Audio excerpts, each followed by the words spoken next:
الحمد لله حمدا كثيرا طيبا مباركا فيه مباركا عليه كما يحب ربنا ويرضى، وأشهد أن لا إله إلا الله وحده لا شريك له، وأشهد أن محمدا عبده ورسوله. أما بعد،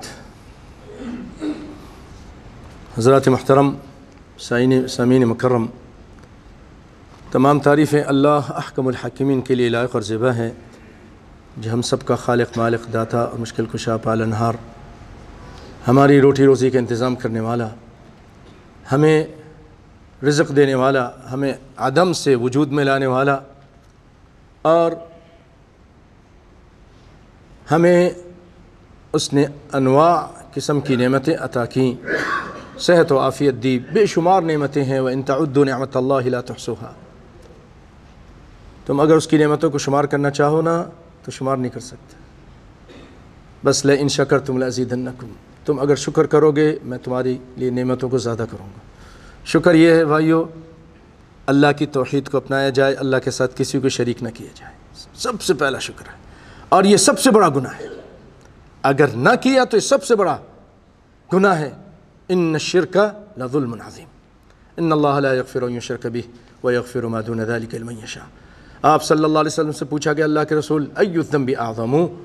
آپ نے فرمایا، ان تجعل للہ ندا وهو خلقک، کہ تم اللہ کے ساتھ کسی کو شریک کرو جبکہ اس اللہ نے تم کو پیدا کیا ہے۔ اسی لیے بخاری کی روایت ہے، کائنات کے امام صلی اللہ علیہ وسلم فرماتے ہیں، من مات وهو يجعل للہ ندا دخل النار، جو اس حالت میں مرا کہ یا اللہ مدد، یا جیلانی مدد، یا فلانی مدد، یا فلانی مدد کہتا رہا، یا علی یا حسین مدد کہتا رہا، یا نبی ولی مدد کہتا رہا، یا فلانی مدد کہتا رہا، اللہ کو بھی پکارتا تھا، اس کے بندوں کو، نبیوں، ولیوں، پیروں، فقیروں، جبریل، میکائیل، ان لوگوں کو بھی پکارتا تھا، ان سے مدد مانگتا تھا، اور اسی عقیدے پہ اگر مر گیا تو آپ صلی اللہ علیہ وسلم فرماتے ہیں، من مات وهو يجعل لله ندا دخل النار، رواہ البخاری، جہنم میں جلے گا، جہنم میں رہے گا۔ ان اللہ لا یغفر ان یشرک بہ، اللہ تعالیٰ اس طرح اس عظیم گناہ کو کبھی نہیں معاف کرے گا۔ آپ سے پوچھا گیا، ای الذنب اعظم؟ کائنات کے امام یہ تو بتائیے سب سے عظیم گناہ کون سا ہے، بڑا گناہ؟ زنا ہے، هل الزنا، هل الربا؟ ماذا يجيب؟ يقول لما سئل ای الذنب اعظم، آپ نے فرمایا، ان تجعل للہ ندا وهو خلقک، کہ تو اللہ کے ساتھ کسی کو شریک کرے، سب سے بڑا گناہ ہے۔ اور بھائیو، یہ وہ گناہ ہے، ذرا غور سے سنیے گا اور آگے پھر کسی کو پہنچائیے، تبلیغ کا یہ کام کیجئے، دعوت و تبلیغ کا کام، امر بالمعروف و نہی عن المنکر کا یہ کام اٹھائیے، ٹیلی فون کے ذریعے، بات کے ذریعے، اپنے رشتہ داروں کو ہندوستان میں، پاکستان میں، بنگلہ دیش میں، جہاں بھی ہیں، ان کو بتائیے کہ یہ دیکھیں، یہ اللہ تعالیٰ یہ فرماتا ہے، شرک مت کیجیے، یہ بابوں کے مزاروں پہ جا کر ان سے مدد مت مانگیے۔ اگر یہ گناہ کرتے ہوئے کوئی بھی مر گیا تو اس کی کبھی بخشش نہیں ہوگی۔ بھائیو، یہ شرک اتنا بڑا گناہ ہے کہ اگر یہ نبی کا باپ بھی کرے، غور سے سنو، تو اللہ اس کو بھی نہیں معاف کرتا، نہیں معاف کرتا۔ ابراہیم علیہ السلام کا بابا شرک کرتا تھا، اللہ کے ساتھ دوسروں کو پوچھتا تھا، آپ نے دعا بھی کی لیکن اللہ نے قبول نہیں فرمائی۔ رب اغفر لی ولوالدی وللمؤمنین یوم یقوم الحساب، سورۃ ابراہیم، اس کی آیت ہے، ابراہیم کی دعائیں موجود ہیں صلی اللہ علیہ وسلم۔ لیکن نہیں، قیامت کے دن اللہ کے دربار میں آئیں گے، دیکھیں گے بابا برے حالت میں ہیں، ابراہیم کا بابا کہے گا، یقول آزر لابراہیم علیہ السلام، لا اعصیک اليوم، یا لا اعصیک اليوم، یقول ابراہیم، الم اقل لک لا تعصینی، قال لا اعصیک اليوم، فیذهب، ابراہیم علیہ السلام اللہ کے دربار میں جائیں گے، ای خزی من ابی الابعدی، اے اللہ اس سے بڑھ کر ذلت اور رسوائی کیا ہوگی، میرا بابا جہنم میں جا رہا ہے۔ اللہ فرمائیں گے، ماذا یقول اللہ لابراہیم لخلیل اللہ، یقول، کیا کہیں گے اللہ تعالیٰ؟ یا ابراہیم انی حرمت الجنت علی الکافرین، میں نے جنت کو کافروں پہ حرام کر دیا. تیرا بابا مشرک تھا، کافر تھا، جنت میں جا سکتا نہیں. نوح علیہ السلام کا بیٹا کدھر گیا؟ کدھر گیا؟ نوح علیہ السلام اتنے عظیم الشان پیغمبر ہیں، 950 سال تبلیغ کی 950 سال. کوئی گھمنڈ میں نہیں رہنا میں نے اتنے کام کیے، اتنے چلے لگائے، اتنے یہ کیا. توحید کو صحیح کرو تو سارے اعمال صحیح ہیں. توحید صحیح نہیں سب کچھ بیکار ہے. رب کعبہ کی قسم کھا کے کہتا ہوں، سمجھنے کی کوشش کرو. توحید ہونی چاہیے. 950 سال تبلیغ کی. یا بنی ارکم معنا، اس نے کہا سآوی الی جبل، پہاڑ پہ چڑھ جاؤں گا. ابھی یہ باتیں ہو رہی تھیں. وحال بینہم الموج فکان من المغرقین، ایک موج آئی، نوح علیہ السلام کے سامنے ان کے بیٹے کو غرق کر دیا. نوح علیہ السلام بچا بھی نہیں سکے. یہ اللہ کا ولی ہے کہ نہیں؟ یا ان کی ولایت پہ شک کرتے ہو؟ هذا ولی، هذا نبی، هذا رسول، ولكن لا يقدر ان ينقذ ابنه من عذاب اللہ، من الموت.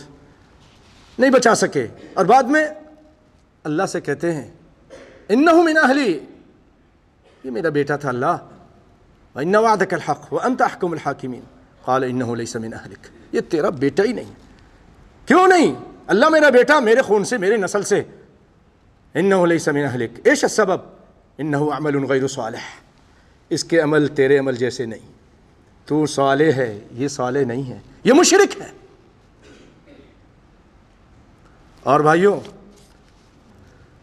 اللہ اکبر، کائنات کا امام صلی اللہ علیہ وسلم، ان کا ایک چچا ہے بہت حمایت کرتا ہے آپ کی، ابو طالب ہے. بخاری کی روایت ہے، آخری لمحات ہیں، آپ ان کے پاس جاتے ہیں. یا عم قل لا الہ الا اللہ کلمۃ احاج لک بہا عند اللہ، کلمہ پڑھیے، میں آپ کو اللہ کے پاس کہوں گا اللہ اس نے کلمہ پڑھا تھا، بخش دے، اس کو معاف کر دے، میری حمایت کرتا تھا. کما کان یحمی النبی صلی اللہ علیہ وسلم. ادھر اصدقاء سو، برے دوست بیٹھے تھے، کہنے لگے اترغب عن ملت عبد المطلب، اپنے بابا عبد المطلب کا دین چھوڑ دے گا؟ اس بچے کا دین کو مانے گا؟ محمد صلی اللہ علیہ وسلم، هذا ولد، هذا شاب، دین هذا تقبل؟ فأخذته الحمیة والغیرة، حمیة الجاہلیہ. نعم. قال وكلمات الأخيرة ماذا قال؟ هذا عم النبي صلى الله عليه وسلم. أيها الأحبة، الهداية ليست بيد محمد صلى الله عليه وسلم، الهداية بيد من؟ بيد الله. محمد صلی اللہ علیہ وسلم کی بات میں بھی ہاتھ میں ہدایت نہیں تھی. اگر ہدایت ہوتی اپنے چچا کو ہدایت دے دیتے، نہیں دے سکے. ہاں کہہ رہے ہیں، چاہ رہے ہیں، دل کی خواہش ہے، لیکن اختیار اللہ کے پاس ہے. التصرف بید اللہ، اللہ کے ہاتھ میں ہے، کائنات کے امام کے ہاتھ میں بھی نہیں. یا عم قل لا الہ الا اللہ، کہہ لے گا نہیں، انا علی دین عبد المطلب، میں اپنے بابا کے دین پر ہوں، عبد المطلب کے دین پر ہوں. وابى ان يقول لا الہ الا اللہ، رواه البخاری. وابى ان يقول لا الہ الا اللہ، لا الہ الا اللہ کہنے سے انکار کر دیا، توحید کو ماننے سے انکار کر دیا. نبی صلی اللہ علیہ وسلم کو بڑا دکھ ہوا، حزن النبی صلی اللہ علیہ وسلم، اور آپ نے کہا میں اللہ سے بخشش کی دعا مانگتا رہوں گا. اللہ تعالیٰ نے آیت اتار دی، ما كان للنبي والذين آمنوا أن يستغفروا للمشركين ولو كانوا أولي قربى من بعد ما تبين لهم أنهم أصحاب الجحيم. اے نبی آپ کے لیے لائق نہیں کہ آپ کسی مشرک کے لیے بخشش کی دعا مانگیں. اور آیت پھر دوسری آیت اتار دی، اِنَّكَ لَا تَهْدِي مَنْ أَحْبَبْتَ وَلَكِنَّ اللَّهَ يَهْدِي مَنْ يَشَاءُ. اے پیارے، آپ جس کو چاہے ہدایت دے دیں، آپ ہدایت دے سکتے نہیں. وَلَكِنَّ اللَّهَ يَهْدِي مَنْ يَشَاءُ. محمد آپ ہدایت نہیں دے سکتے صلی اللہ علیہ وسلم، اللہ ہدایت دیتا ہے. اور بھائیوں بخاری کی روایت ہے، آپ سے پوچھا گیا کہ آپ نے کوئی ابو طالب کو، عبد المطلب، ابو طالب کو کوئی فائدہ پہنچایا؟ کہا ہاں، اتنا فائدہ ہوا ہے کہ اس کو ہلکا عذاب ہوگا، اخف العذاب ابی طالب، اس کے پاؤں کے نیچے توضع جمرتان من النار یغلی منہما دماغه، اس کا دماغ کھول رہا ہوگا، یہ ہلکا عذاب ہے، وهو يرى انه في اشد العذاب، وہ یہ سمجھ رہے ہوں گے کہ مجھے سب سے شدید ترین عذاب ہو رہا ہے، یہ ہلکا ترین عذاب ہے۔ اور بھائیو، کلما نضجت جلودهم بدلناهم جلودا غيرها لهم من جهنم مهاد ومن فوقهم غواش قطعت لهم ثياب من نار۔ ادھر تو لباس بھی آگ کا، ادھر چھت بھی آگ کی، بچھونا بھی آگ کا، ہر چیز آگ کی، یہ شدید عذاب ہے۔ جب کھال جل جائے گی، نیا کھال اللہ بنا دے گا۔ وسقوا ماء حمیما فقطع امعاءهم، پانی پلایا جائے گا، گرم گرم کھولتا ہوا پانی، ان کی اتریاں گل جائیں گی اور دوبر کے ذریعے نکل جائیں گی۔ یہ سخت ترین عذاب ہے۔ اللہ سے ڈرو بھائیو۔